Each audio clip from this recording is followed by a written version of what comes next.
Ah, le tome 3 de Chimère, la fameuse fille qui se retrouve dans un salon de joie, comme on disait dans ces années-là, à l'époque à la fin des années, à la fin du, je vais y arriver, à la fin du 19e siècle.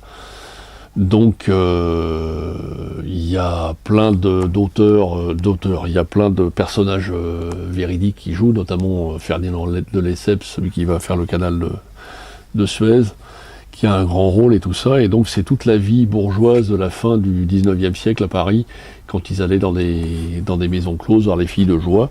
Le dessin est absolument superbe, les filles aussi, et c'est une très très belle histoire de... Enfin, c'est un très beau rendu du Paris des années de la fin du 19e siècle, c'est absolument sympa, pas très moral, hein, parce que ça se passe dans des lieux un peu clos, on va dire, mais l'histoire tient très bien. Alors bon, pas pour les petits jeunes de 10-12 ans, mais c'est vraiment pour celui qui aime bien la BD historique et la reconstitution historique de Paris dans ces années-là, et toutes les petites histoires qui se passaient dans les alcôves avec les ministères, les ministres, ça n'a pas beaucoup changé, mais bon, disons que l'époque était un peu plus... les filles étaient en robe et tout ça, c'était un peu plus sympa. C'est une très belle série historique, ça, que j'adore. Aussi belle que les filles qui sont dedans. Ça s'appelle Chimère, et le 3e et dernier tome vient de paraître chez Glénat.